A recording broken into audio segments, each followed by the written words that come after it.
Hello, and welcome back to the Long Distance Love Bombs podcast. I am your host, Dr. Jeremy Goldberg, and I just recorded a fantastic introduction and realized that my microphone was muted the entire time. So I'm going to go ahead and do this again. I have been in a little creative cave for some time. I've been working on my second book, and as a consequence of that, I've stopped sending email newsletters. I haven't really been posting on Instagram.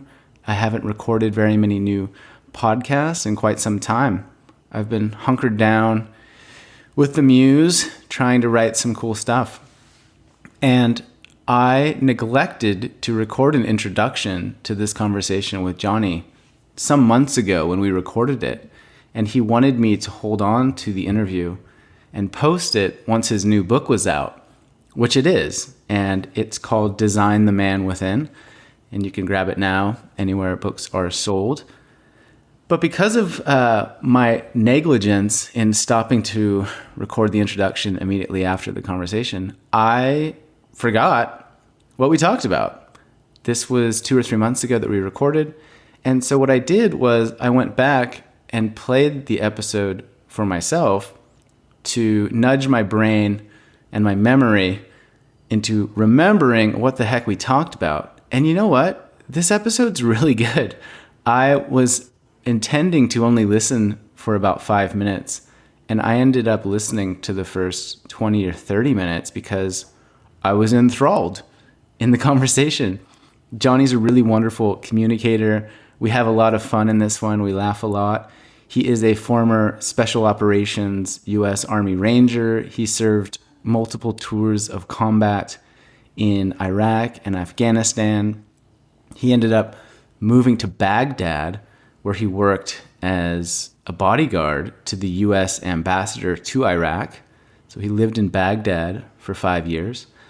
He went through a divorce, had a series of hard times and hardships before diving into the work and getting himself some personal development.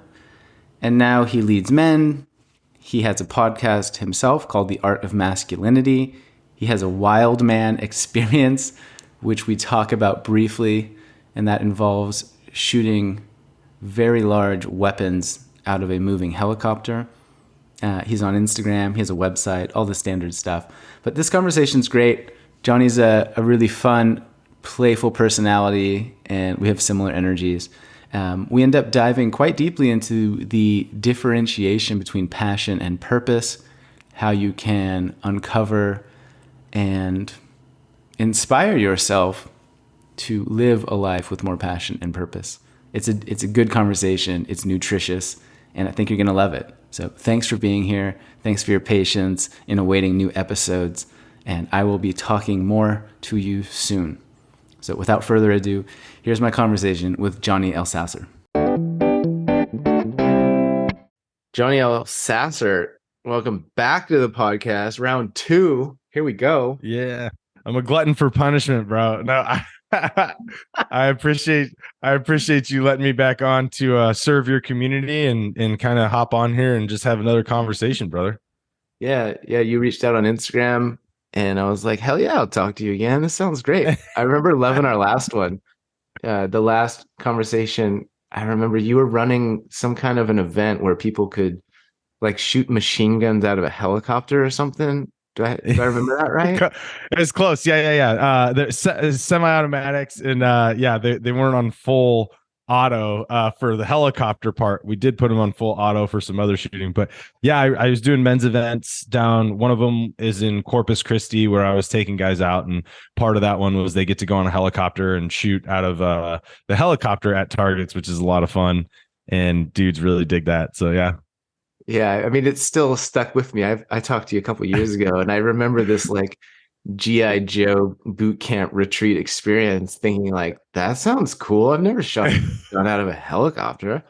But so maybe you can give an intro as to who you are and your background so that experience will make a little bit more sense to those listening. They're like, who's this crazy, redneck out there just shooting guns out of helicopters? No. So Yeah, I'm former Special Operations U.S. Army Ranger, and then I used to protect the U.S. ambassador to Iraq. I spent a decade in and out of the Middle East between Iraq and Afghanistan, multiple combat tours. When I was doing protection, I was working for a private company and spent about majority of 5 years just living out of Baghdad. To be honest, there wasn't much time that I spent back at home, so that was kind of my life for early on. And when I finally hit my rock bottom, that ended in a divorce and ended in me just really feeling lost in my life. When I got back from doing all those jobs overseas, realized I had to like kind of reframe who I was and renegotiate kind of the man I wanted to be in society, because a lot of who I was in those environments didn't lend itself to being very much a healthy man outside of those environments. And it also didn't put me in the position to create a circle of men around me that were elevating me as opposed to just kind of keeping me in the same place. So I had to do a lot of introspection, did a lot of my own education and research into the men's space, started to do my own practices and self-development, put myself in courses and get mentors and things like that. And came up with doing the podcast, The Art of Masculinity, to start to really, try to help men. And it's really to help men kind of find themselves, I try to be careful saying help find their purpose. I'm a big believer, and I write about this in my new book, Design the Man Within, that like I talk about the difference between passion and purpose. And I'm a firm believer that, any one of us can help each other find passion. We can help cultivate that, but passion is fleeting. And in that, though, sometimes you can find purpose. You can find something that you really do latch onto is like, oh my gosh, that's my purpose. But when I ask somebody like, what you need to find your purpose, let's talk about this, I'm like, you're not going to do that in 5 minutes. I'm sorry, dude. Or even an hour. You're not going to do that in a day. Like, that's something that's going to be so forced. It's got to be something that happens organically. So anyways, when I was creating the podcast and really getting into the men's space, I really wanted to help guys just find some authenticity with themselves. And then from there, like, it would improve when you're authentic with yourself. This is that like you're going to improve every area of your life, because you're going to start to have confidence. You're going to feel a lot of pride in who you are. You're going to carry yourself differently. So I wanted to create the podcast and then started doing coaching around, helping guys. And this is where I came up with my men's events, where I was able to blend two worlds together. I got to blend my abilities, my capabilities from the military and from protection with coupling that with men's development. So what we did was we would create a really cool uber masculine environment. And then we would get guys into these real honest and open and vulnerable conversations typically during mealtime. And then in the evenings when we were hanging around a big bonfire. But it was it's a really fun environment that I love being a part of. I like being a bro still. I like playing cornhole and joking around. And then I also like sitting next to a fire and talking about, dude, I'm really struggling right now with this area of my life, or my relationship isn't going well, or like whatever it is that I'm really working through in my life. I want to be able to have that community where I can talk with them. So I do love that. And so I wanted to bring that to men. And so I got that ability to couple my past life with my current life. And it's a beautiful thing, man. It's a lot of fun. So not just a crazy redneck shooting guns out of a helicopter, but that component got to be added in because it's a lot of fun. Yeah. Not just that character, but certainly partially that character, I think, is a fair description. Yeah. Fair description. I'll take that. I think it's important too that you highlight the fun aspect of doing this work, because I feel like the perception amongst a lot of people is that you go on a retreat or you go on a men's work event, and it is a sad suck fest, and everybody's crying and hugging and reliving trauma, and all you're doing is having intense conversations. And my experience, running events, and then I attended one with Traver Baum, and my buddy Connor Beaton does this too, is that there is a bunch of levity, and it is a bunch of dudes being dudes, and laughter and lightness, and you can have fun while also doing the work. And so I think that is just an important thing to leave with the listener now. Yeah. Like, it doesn't have to be all the gnarly intensity. It can still be entertaining and joyful. Absolutely. And that was like, I don't know if you know Philip Folsom or if you've heard of him, but he's He works with Joshua Wenner on the K4 Men's Project. It's a really, really great community of men. And but Philip Folsom, he's kind of an elder in the men's space, and he went through the first transition of like men's development back in the 80s and 90s. And back then, they didn't, what you were referring to prior to that about like what people thought men's retreats and stuff was really what they used to be. So I think it's been ingrained in men to be like, oh man, come on. Like, that's not what I want to do. Like, I get it. I know there's some deep places I get to go to or want to go to, but man, do I want to do that for 4 days and be stuck with guys on the weekend and always doing that? And that's kind of what it was. And that's why I also lost, my opinion, like 97% of men. I think that only catered to 3% of men that were already kind of in that spiritual space and in that shadow work space. But then 97% of men got left behind, and then the movement failed. And so I love hearing about Connor and Trevor, and then like a lot of the men that I know, we're trying to change the atmosphere of what men's work used to be that didn't really take and capture the average guy. And it's beautiful to know that there's other men out there like wanting to capture a different perspective of what development could be and how you can relate that conversation in a really cool and fun environment, and also have some of those aspects that allows these men to go deeper. Yeah. I love just imagining you sitting around planning an event and then being like, wait, what if we rented a helicopter? And like, what if we got some big guns? And like, what if we took the guns in the helicopter and then did some men's work, Yeah. It's so good. So good. But I want to go back to a couple of things. Maybe one that I'm intrigued about is, and I can't remember if we talked about this in the first conversation, but you living in Baghdad, Iraq, essentially doing very dangerous things for 5 years of your life, and then popping back into reality in America. Yeah. Like, can you just say a little bit more about what that was like? Yeah, it's a big, for me, I recognize the transition, and I'm able to relate with obviously a lot of veterans who have gone through that process, or are going through that process. And then I also can relate a lot with our law enforcement, because they tend to find a big struggle when they decide to leave law enforcement and go to the quote unquote, the real world. I've also found that it's actually a very similar mind transition for professional athletes. So I've had a lot of professional athletes on my show, and like they've struggled very similarly to what we kind of do. So even though ours is a really dangerous environment, and theirs is just a very high level elite environment, the mindset seems to be very similar. And I think it's because the fact that we really do lose purpose, and we create an idea of who we are as men around what we're doing. And I think a lot of people do that in general in society, but there's no dramatic shift for them, which is why the transition's so much harder for people in dangerous environments or people in very elite environments. Is that we realize there's a shift, and then that purpose goes away really quick.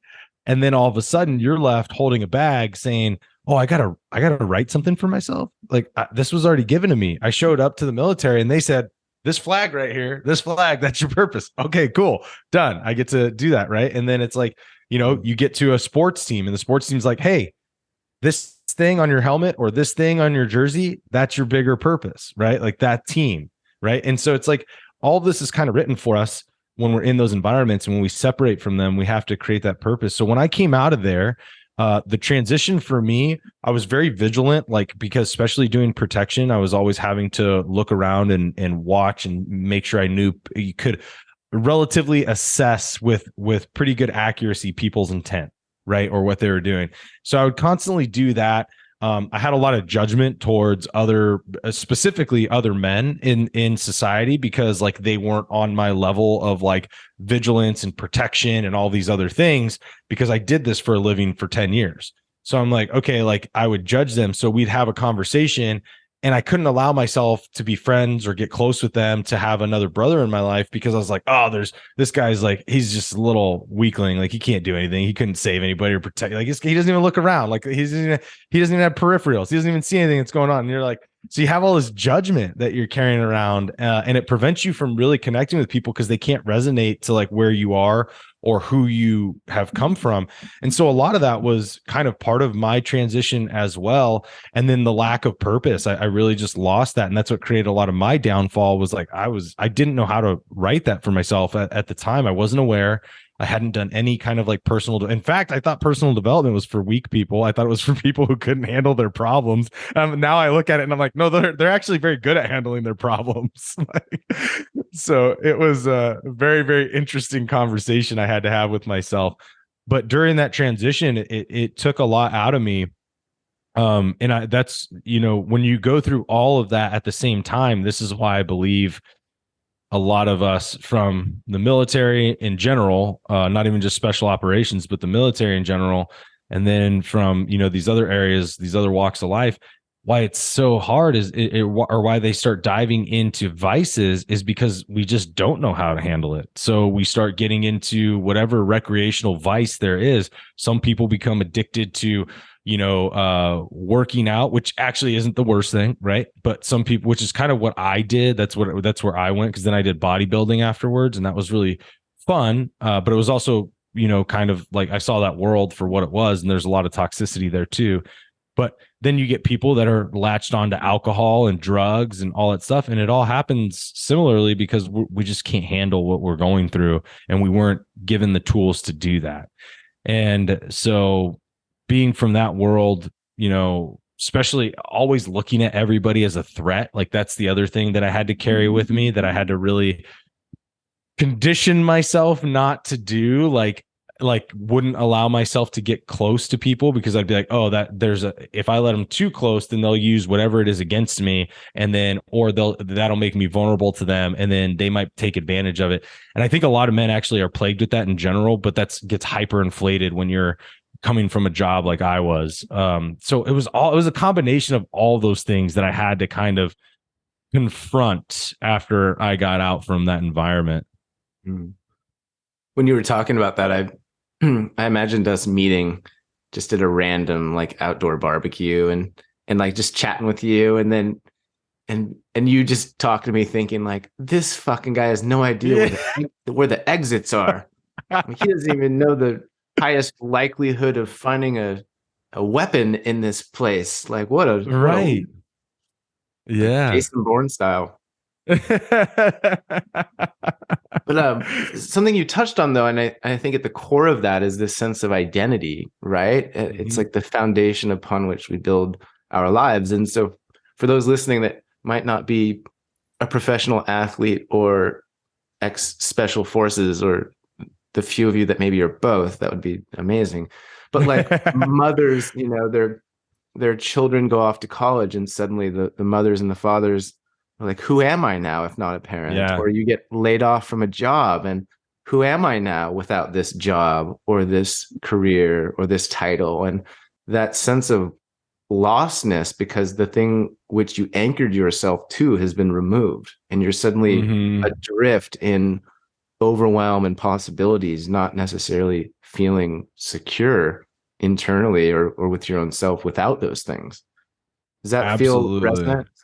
That's huge. You actually hit what I like to kind of refer to as one of the biggest problems with people in general, is that they defer their happiness to an external source. So I find a lot of guys, and I call guys out on this all the time, because I'm just like, when you start to peel away at the onion, when you ask them these questions, you start to realize they have no legs to stand on, and that at the root of everything is just a lack of belief in themselves. But one of the things that I hear a lot of people, especially fathers and mothers, is that like they say they live their life for their kids. And I'm like, okay, so when your kid's out of your house at 18 years old, who do you live your life for? Because that can't be your purpose. Your purpose is supposed to be lifelong, right? Like if we're all kind of in agreement that your life's purpose, we say it that way for a reason. It can't be your kids, because most of y'all don't sit there and like live for your kids when they're out of the house, or they go to college and they get their own jobs and all that stuff. No. And so like same thing in relationships. I find a lot of men lose their identity, and women lose their identity because they become codependent. And that codependency drives a fractured relationship, which drives unhappiness. And I see that all the time as well. And so you hit the nail on the head of like a very big issue, because people lose their identity a lot, because what they had created as a foundation of who they were was actually not built out of consciousness and awareness and intention. It was built out of subconsciousness and programming, typically from like the earlier ages in our life. It was built that time. So then when it gets confronted, it's easily toppled, pushed, and bowled over when they get confronted, especially when you come with something like passion, infatuation, and love, right? So that ends up toppling it over, and there's no identity that you're holding on to. So like you said, now I have to go create this new identity. And most people don't know how to do that. And you're right. There's certain occasions whether it's somebody leaving a job, or whether it's a kid leaving a house, there's certain situations in which the average person finds that transitionary time that it does feel similar to what happens to, an athlete or a first responder or a veteran coming out of that kind of job. So they lose themselves, they don't create that identity, and then they really struggle with how to get things back. And then that's where the toxicity in their life starts to permeate from one piece to another. And so I love that you brought that up, because that is something that I think a lot of people do struggle with, to be honest. Yeah. And even if you don't necessarily struggle with it, even if you're content with who you are, in my experience, sometimes you kind of just get bored or tired, or you lack any kind of desire or excitement for continuing that. And it's like, I want to do something else. I want to do something different. There's more to be seen or felt or discovered, but I don't really know what that is or how to even give attention or energy to that process. Right. It's like the next level, the next phase, the next thing. Anything to say to that? Yeah, a lot of that, and to my belief, a lot of that is because the foundation isn't there. Like, that is literally, our foundations are what form our intentions with our lives. And if you can't understand what your foundations are, then you're always going to fluctuate when times become challenging, or there's resistance, or there's adversity. Like, whatever comes up, you're going to feel like it's insurmountable. And that even if it's a minor thing, even if you still feel like you're comfortable in life, there's something more. Typically it's because you haven't truly aligned your foundations in who you are with how you want to show up in this world. And that becomes a really painful confrontation, because at the end of the day, some of these people find that confrontation happens at like 40 years old. And they're like, bro, I've based my whole life on this. Like, what do you mean? My whole life's been messed up. And it's like, well, it wasn't messed up, but you definitely weren't living in authenticity. Like, and so like now you get that opportunity to find that. And that's where I believe a lot of power is. So I think it just depends on how you embrace that. And if people, your listeners or people in general, can embrace that with saying, okay, Dr. Wayne Dyer talks about this, instead of looking at them as obstacles, look at them as opportunities. And it's like, okay, if you can look at these as opportunities, then you get the opportunity to evolve, to adapt, and then to make something, to allow for something different to be in your life. So I think that was one of the first books I read, was Excuses Be Gone. And that was one of the lines that stuck out to me, because I was like, oh yeah, I do paint a picture of things being bad or things being hard and this being an obstacle or a roadblock. And it's like, no, it's an opportunity. Like, it's an opportunity to show you, like, how do you get creative? How do you get around that? How do you adapt to it? How do you adapt your life or who you are to that, to make sure that it doesn't come up and block you from doing or being who you want to be? So I think that's important. Yeah, you've reminded me of some quote or saying, and it's something like, don't ask for life to be easier, get stronger, or something like that. Like, That's a good one. Get better, because life might not be easier, right? And when you talk about laying that foundation, if you know deep down that you are capable of doing hard things, and that you are strong and resourceful and have the tools and abilities, etc., like, there's nothing that can take that away from you. You're almost unstoppable in any situation, right? Mm-hmm. Absolutely. Okay, so then going back to this idea of passion versus purpose and developing purpose, and you said it's not a 1 hour deal, it's not a 1 minute epiphany. unfortunately, to those listening, or beware of those selling the seven Yes. snazzy, sizzling tips for purpose cultivation for $99.99 on Instagram. How do you? Gosh, I just had this visual of you, like in the Instagram ad, just dropping glitter and all the gold lettering of like Johnny Elsasser's 7 tips to purpose. So my, what is my new offering. your offering, bro? Your new niche. What is purpose to you, and how does one find it or cultivate it? This is a great question. And honestly, I haven't talked about it much on the podcast. I wrote about it in the book because it was something I hear often. Like you said, like you'll see Instagram crap where people are like, 5 tickets to purpose, 5 tools to purpose. And you're like, bro, stop it. Stop. Just stop.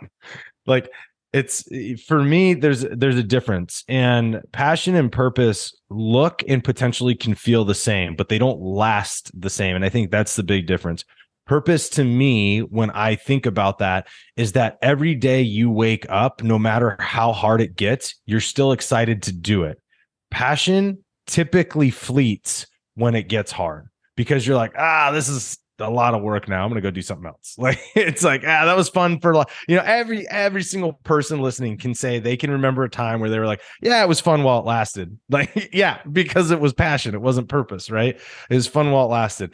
And for me, that's actually how you find purpose, is try out as many of the passions that come up in your life. If they last a week, 2 months, a year, whatever it is, take on those passions and enjoy them for that hot burning flame that they are, and then figure out if it turns into purpose. It's the only way you can really find it, because you can't just be like, okay, I'm going to go meditate this morning for about an hour, and hopefully I'm going to have the guides give me my purpose today. Yeah. All right. Thanks, guides. My purpose is to make shoes for turtles. Like, I don't know. Like, it's just like, it's not going to happen. Like, you just can't do it that way. And so when I got into the self-development space, I'm one of those guys. Like, I'm like, listen, I'm authentic with who I am. If I'm going to offer you something, I'm going to do everything in my power to be able to deliver that outcome. And I'm not going to just propose something to get your dollars, right? But I saw a lot of people creating businesses on this, and a lot of them coaches were saying, like, a lot of those coaches were like, oh yeah, well, you just got to find your why. And it's like, that is the swindler's way of trying to say find your purpose, and them not having an answer for what you're doing and what you need to do. And so I was like, okay, this has got to be talked about, because I just don't believe it's something that you're going to cultivate over a very short amount of time. I think you need to have experience. You need to try things on and see how they fit. And if you've come to the conclusion that one of those things is something you wake up every day happy to do, even when it is a shitstorm of everything going on around you and it doesn't seem to be working, that can probably be classified as your purpose. And that to me is where I find myself today. Like, I wouldn't say men's work was my purpose when I started. It became a passion of mine, and I knew it wasn't going to be super easy. And now I'm 5 years into it, and I'm like, I still wake up every day thinking, okay, what do I get to do this morning to move the needle to help men? What am I going to do, whether it's a post or whether it's creating a new freebie or whether it's whatever it is? I'm like, okay, how can I help men? And I'm starting to realize that if I didn't try it on, I wouldn't know that it was my purpose, but I'm starting to feel like it is my purpose right now. And who knows, like, I still would say, we'll see if it still is. But right now it's starting to have that feeling to it because of the longevity of it. And because it has been really hard, it has not been easy to wake up and go and do podcasts, podcasting, creating things for people, trying to get people to realize that, like, you can help them in a way. And then, like, they actually probably need that in their life. And then trying to get up and, do YouTube and all the other stuff that we have to do every day. It's not easy doing that stuff. It's easier to just hang it up and be like, oh, okay, yeah, this isn't great. I can just focus on one of these. But I get up every day doing all of them because of the fact that it brings enjoyment to me at the end of the day. And I feel good when I sit down and eat dinner and I'm like, all right, that was a great day, man. Yeah, it was kind of hard. I was building funnels today and I don't build fucking funnels. Like I was like, great, spending like 6 hours on one funnel. And I'm like, all right, yeah, this is great. But like, that's not fun to me. And yet I still enjoy doing it. So that would be my conversation around passion and purpose. And I'd love to hear your thoughts on that too. Like, do you have something for that? Yeah, I'm loving this chat, and I feel like this is something we could jam on for a while. But just to briefly, and I'm happy to share some thoughts, but if passion from your description is this more alive, excitement, fast burning, kind of like fireworks of glitter vibe, what does purpose feel like? What kind of vibe is it? What does it say? How does it land in the body for those who are trying to navigate that distinction? So I would say, like, I'm trying to put it in a tangible kind of logical term, because I could say I can go the energetic route. Like for me, I've done human design and I've done work with a friend of mine who we were doing gene keys and everything, and I realized a lot of my power, if I'm going to be aligned with something, it comes from like my sacral chakra, right? Which is very different because that's below your stomach.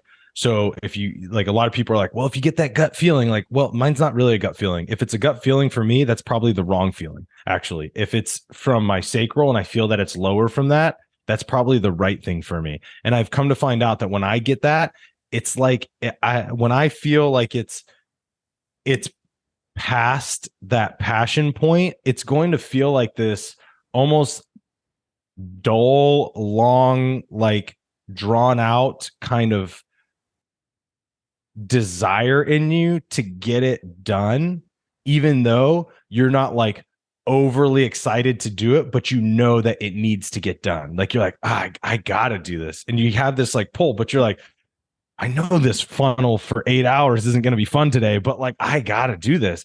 And then you're happy with it afterwards. It's not like this overexcited, I got to go do this funnel today, this is great. Like, it's not that.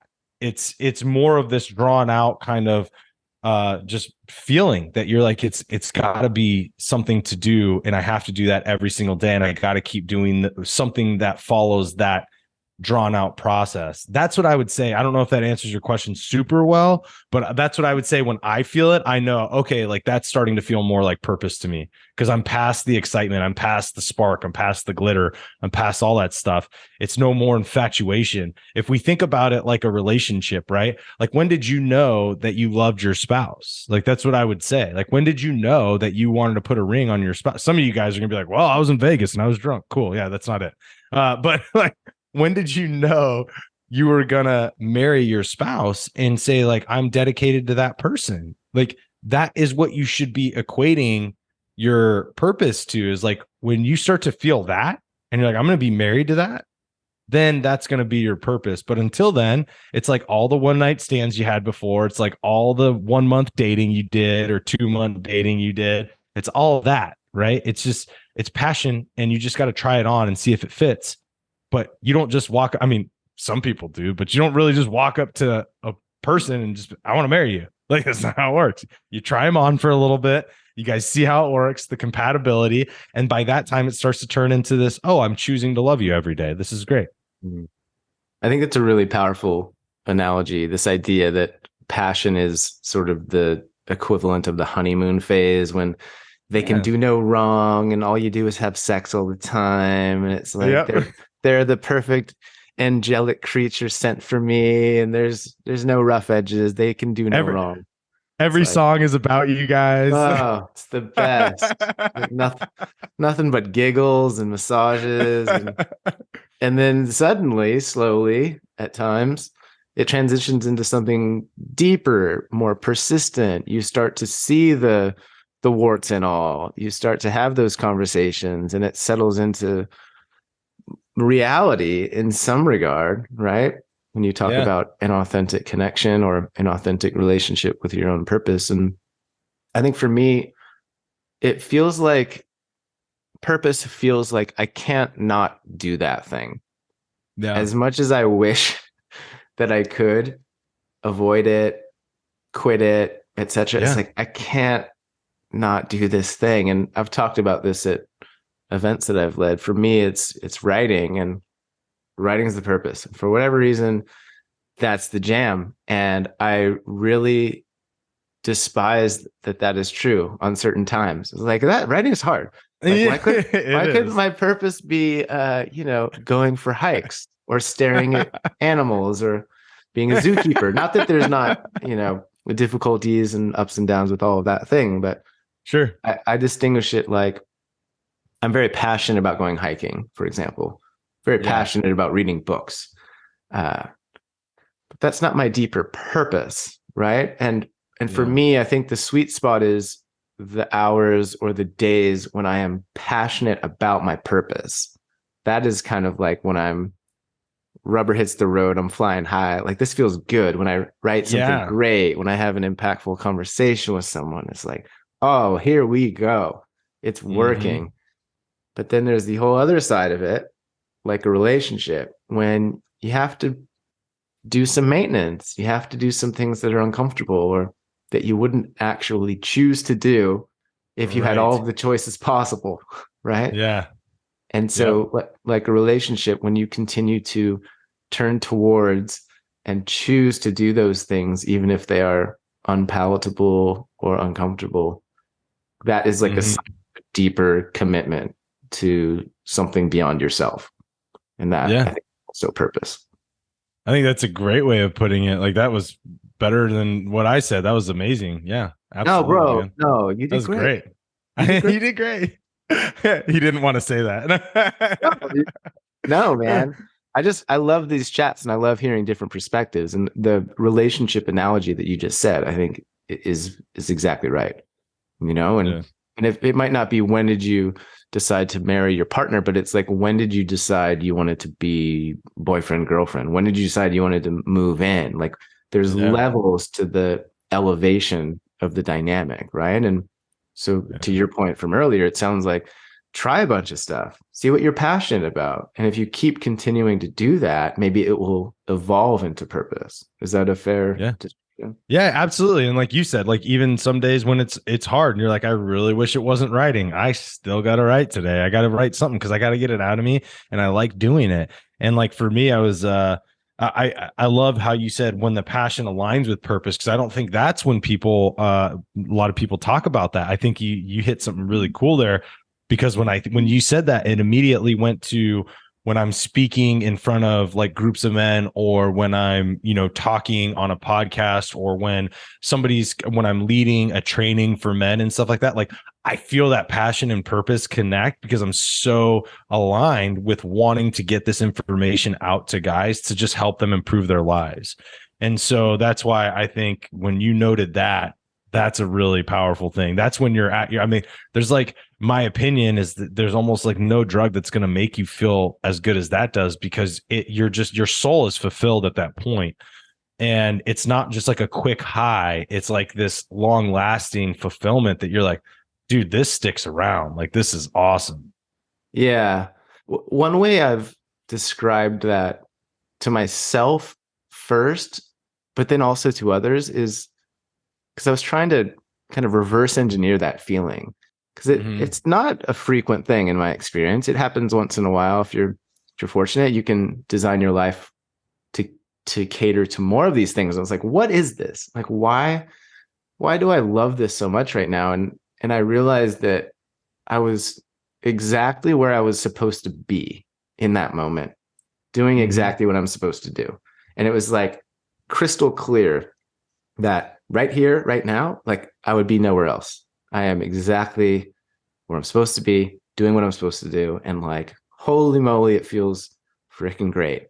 And so if you identify your purpose as being, I want to help men, or I want to save the animals, like, that's amazing. And there's 100 or 1,000 different routes to get you to that purpose. It might be writing, speaking, public workshops, podcasts, YouTube, et cetera, et cetera. And so I think Mm-hmm. trying to align the things that you're passionate with on top of the deeper purpose gives you those moments that you described there of like, yo, put me on a stage in front of a bunch of guys and I am lit up. It is expressive. magnetic, like I'm doing what I'm supposed to do. And then the impact, of course, correlates to that. And the impact is like fire and fierce and positive. Yeah. When you said that, I was imagining, you ever watch Old School, the movie Oh, Old bro, School? come on. Yeah. You're my boy, Blue. Well, I just want to make sure. I just want because it reminded me of that scene. So like here, we'll do our last connection to purpose right here. You remember when Will Ferrell was doing the debate and he just spews out a bunch of stuff. And he's like, "I'm sorry, I blacked out. What happened?" And everybody's like cheering for him. That's when you know it's purpose, when you just black out and you channel it. I love this so much that somehow you worked that into a profound discourse around passion and purpose. It's that, yeah. It's like I left my body. I'm not even me. I'm just channeling the divine. I'm doing exactly what I'm supposed to be doing. Yes. Thank Will goodness for Ferrell, that. Old School. Now I'm gonna have to put that clip in the show notes for people. It'd be so good. Yeah, Johnny, I guess I'll rewatch Old School for the 900th time and find out. Okay, so let me attempt to get this back on track. So not that we're off track, but I want to hear more about your book and this idea of designing a life. And so we've touched upon many of the foundational ideals, right? Around choice, identity, responsibility, purpose, passion, etc. So you've got a new book out. Is it your first book? It is the first one. Yep. Nice. The flagship. Congrats, man. Thank you. So maybe can you talk me through it? What's the summary? What's in there? What's it about? Yeah. So we've already actually talked a little bit about some of what's going on in there. You know, passion and purpose are things that I discuss in there for people.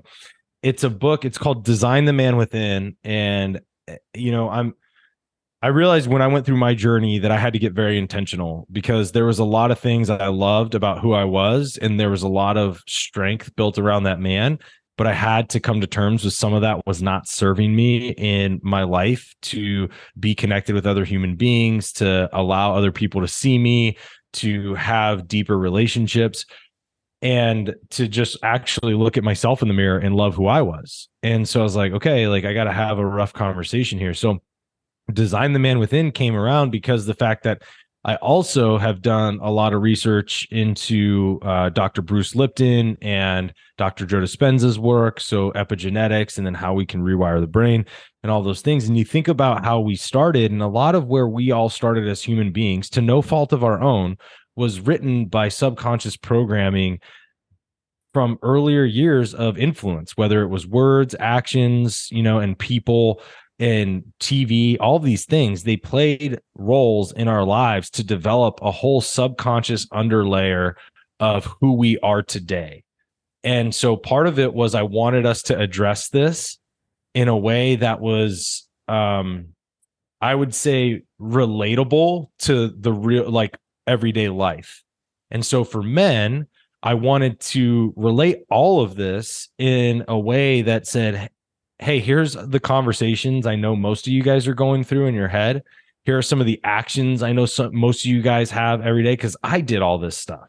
You know, I grew up from a blue collar family. I grew up in a man's, like, manly men kind of world, all that stuff. Played sports my whole life. I was in an alpha environment, being an alpha myself, like all of that stuff. I lived this life. I know what we're conversing about internally, and I know what we're saying externally. Right. And I know what we're doing externally, but I know how we're feeling internally. So like I knew all this stuff. And I was like, well, if we're going to get guys to be intentional about how they live their life, we need to kind of throw a wrench in this and say, hey, guys, I know this is what's happening. I know why it's not serving you. So let's have that conversation now. So I made a bunch of chapters, 19 to be exact, to go over a lot of the things that we struggle with, and then address those not only by letting guys know I've been there and where in my life that showed up, but the conversations that I was having then and the conversations I needed to have to get past those, and some of the tools I used to get past them to then enhance my life and make it fulfilling and make myself, you know, a happier, joyful person, to where I'm waking up every day, not in negativity or thinking what's going to go wrong or all the bullshit I have to do. It's about like what I get to do.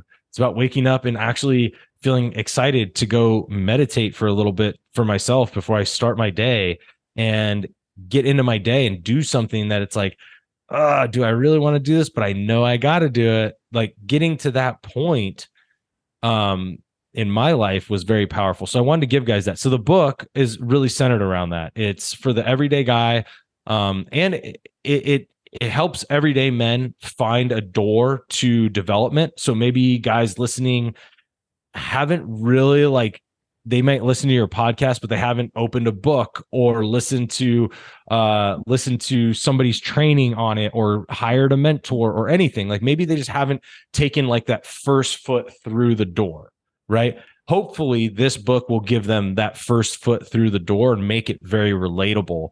Because the other thing I was trying to solve was I can't say I've read every men's book. I've read a lot, but for the most part, there's not really a guy's book that I have found in the men's development space that gets them through to more of the esoteric views that some of these other people have put out that I feel are very powerful, but can't relate to the everyday guy.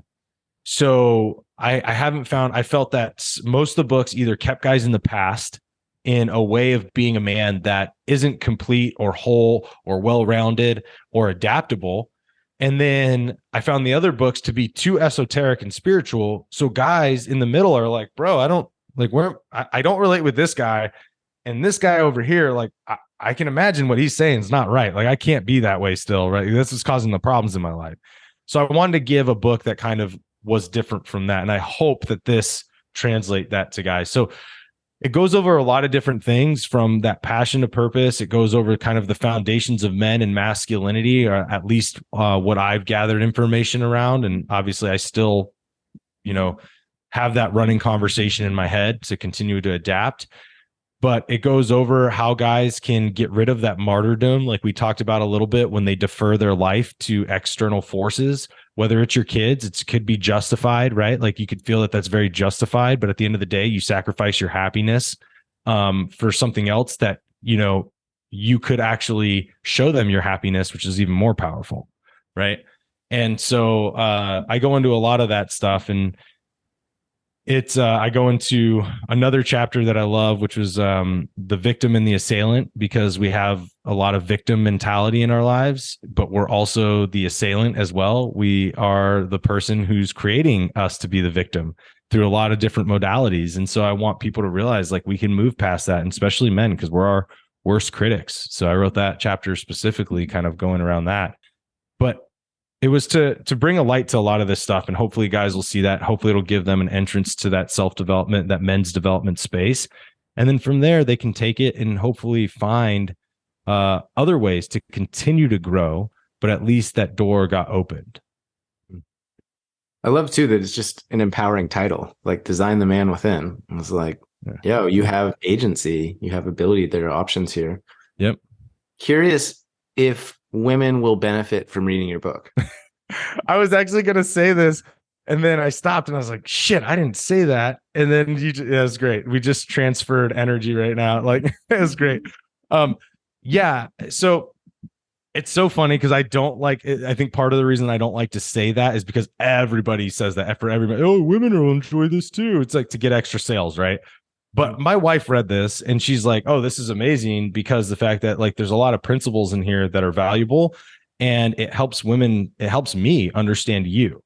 And she's like, it helps women understand men better. And I was like, I guess you're right, because it is about the real conversations we're having. I'm not hiding anything in there. Everything in there I talk about is like stuff that's gone through my head or I've dealt with personally in my life. And I know for a fact a lot of men have done the same.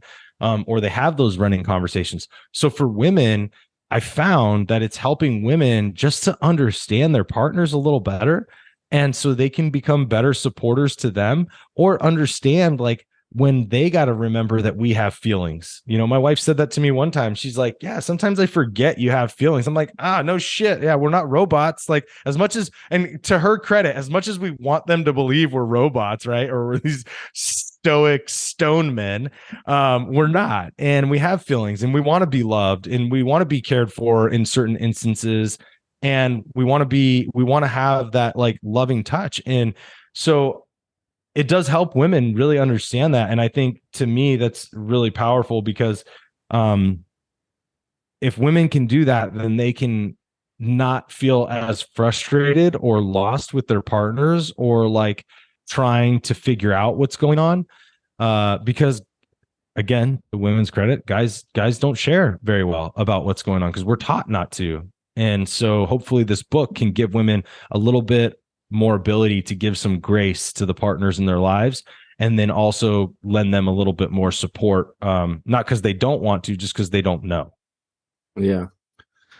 I love that. And I had my buddy Connor Beaton on the podcast, and he said something similar of like, I've been getting a lot of notes from women saying, oh, this is very helpful to understand how men operate and how men think. And you're essentially getting an inside view of what it's like to be a man. And it sounds like that's what your book is about too. And I flashed to it when you were describing that. I flashed to this little bonfire on the river that we had a couple months ago, and me and I think 2 or 3 other guys were just throwing rocks, trying to hit like a big rock, and and we were like, man, we were into it. It was like the best thing we'd ever seen. And at some point, I think we joked like, why is this such a like a guy thing to just love throwing rocks? And there's a bunch of our partners there watching it and like seeing our excitement and in our enthusiasm. And I think that sometimes men can be put in these boxes or these caricaturized versions of humans of, oh, they throw rocks and they lift heavy stuff and they forget to put the toilet down, and there's these robotic, nincompoops. But I think we forget our hearts and our feelings and our emotions to the detriment of all of us. And it sounds like your book is doing a huge service in trying to put a stake in the ground that, yeah, we throw rocks, but also like we have heartache and we have feelings, and we are human beings too.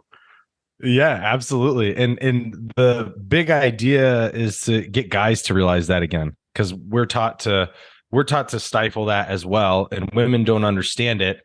And if we can open up again to ourselves to really be able to allow that side to come out, that vulnerable side or that open side and all the different emotions to be recognized within us, then we can figure out that we can soften up too. And then that's just the betterment of our relationships and to the betterment of being authentic to who we are. So, yeah. Amen. And the book's not out yet, right? Or is it out? So it'll be released May 16th. So depending on when this will be out, it'll be either open for pre-order at designthemanwithin.com, or it'll be available for purchase on the same website. So yeah. Cool. I'll put a link to that in the show notes. I'll put a link to your Instagram account, your podcast. Yeah, brother. Anywhere else people can find you, or you want to drive them?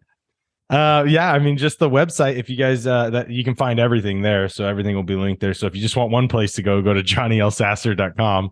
That has everything. You can find LinkedIn, you can find my YouTube channel, you can find Instagram. All that stuff is kind of connected to that. So yeah, absolutely, brother. Will the website have your new gold-plated, glitter infused passion to purpose my 7 steps 7-step challenge for $49.97? Yeah, my 7-day challenge to find your purpose. I'm a guru, guys. Yeah, we got this going on. 7 steps. Yeah, I mean, if you're listening, Johnny has a big beard. Looks like he's got a man bun out the back. I feel like you're training for this. Yeah. Find your purpose in your golden chariot. The golden chariot. Johnny's golden chariot. That's it, man. That's the new Instagram name. But thank you, man. Thanks for your heart. Thanks for all you do. And also, thanks for your service all those years ago. And I just really appreciate the work that you're doing. And it is also really refreshing to hear a kind of like a feel-good story from a former military person who is like creating big ripples and big positives, because I feel like in the media, we often focus on the negatives and the alcoholism and the addiction and the suicides and the violence. And I know that you're doing some really good stuff here. And I just want to say, like, I'm proud of you and thank you on behalf of all of us. So It's cool to Thanks, see. brother. It means a lot. Thank you. Come back anytime, bro. We got to knock some more books out. Yeah, absolutely. We're gonna have you on. All your listeners need to hold you accountable. I So know. Jeremy's gonna have a book coming out soon, right? And we'll have to have Jeremy back over on the art of masculinity so we can push his book out to everybody once he gets that ready to go. Yeah, thank you for making me squirm at the very end of the conversation. Yeah, Absolutely. true. Thank you, brother. Talk soon. Yeah, brother. Okay, so that was Johnny Elsasser. I hope you enjoyed our conversation about passion and purpose and a whole bunch of miscellaneous things. As mentioned, he's got an Instagram, he's got a website, and his new book, Design the Man Within, is out now. If you'd like to read it, I'll put links to that book in the show notes, as well as his Instagram, etc. But thank you for being here. Thanks for your patience in awaiting new episodes. Thank you for your support in allowing me to retreat to a creative cave and write a book, and for all of the support, the kind words, the encouragement, and enthusiasm. It's just the best. It means a lot. And I'm grateful that you're still listening to this. Even though this episode is just dragging on because I'm just continuing to talk, and I'm sure you've got important things to do like walk the dog and paint the walls, or paint the dog and walk the walls. Anyway, you're the best. You can find me online everywhere you search Long Distance Love Bombs. If you've got any ideas, suggestions, recommendations for people I should speak with, please do feel free and send me a message on Instagram at Long Distance Love Bombs. And spread the word. Please do share this with anybody that you think would benefit from this dialogue. Trying to get the word out, spread some positive chi and energy in the world. I don't even know if chi is the right word there. Positive energy, though, is. Okay. You're the best. Thanks for being here, and I'll talk to you soon.